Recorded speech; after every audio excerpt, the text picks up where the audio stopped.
కరీంనగర్ జిల్లా చిగురుమామిడి మండలం సుందరగిరిలోని శ్రీ వెంకటేశ్వర స్వామివారిని దర్శించుకున్నారు మంత్రి పొన్నం ప్రభాకర్. రాష్ట్ర ప్రజలంతా సుఖ సంతోషాలతో ఉండాలని భగవంతుని కోరుకున్నట్లు తెలిపారు. ఆలయంలో వైకుంఠ ఏకాదశి సందర్భంగా భారీ రద్దీ నెలకొంది. ఉదయం 5 గంటల నుంచే ఉత్తర ద్వార దర్శనానికి క్యూలో నిల్చున్నారు భక్తులు.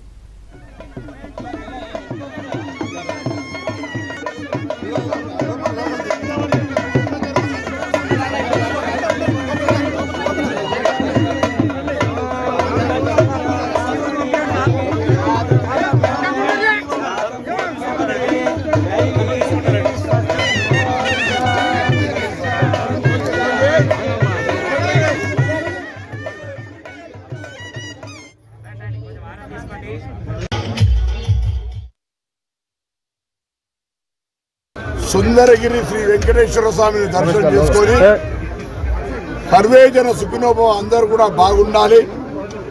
ప్రజల ఆకాంక్ష కొరకు ఏర్పడ్డ నూతన తెలంగాణ కాంగ్రెస్ ప్రభుత్వం ఆ భగవంతుని ఆశీస్సులతో ఏ ప్రజలైతే సమస్యలు ఎదుర్కొంటా ఉన్నారో, ఇల్లు లేక, పెన్షన్ లేక, ఇతరాతర సమస్యలతోటి ఉద్యోగాలు రాక ఎదుర్కొంటున్న సమస్యలన్నీ మీ ఆకాంక్షలతో ఏర్పడినటువంటి ప్రభుత్వం వాళ్ళకు న్యాయం చేసే విధంగా ఆ భగవంతుడు బలాన్ని ఇవ్వాలని సందర్భంగా ప్రార్థించుకున్నా.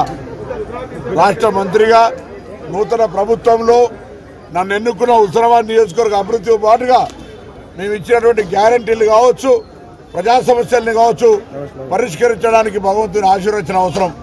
ఈ వైకుంఠ ఏకాదశి పర్వదినాన ఆ భగవంతుడు నిండు ఆశీర్వచనం మా అందరి మీద ఉంచి, ఈ ప్రభుత్వం మీద ఉంచి, ఈ ప్రజల మీద ఉంచి అందరూ కూడా మంచి సుఖ సంతోషంతో ఉండాలనేటువంటి ఆకాంక్షను మన భగవంతుని ముందట ఉంచుతూ ఆ భగవంతుని ఆశీర్వచనం తప్పకుండా ఉంటుంది.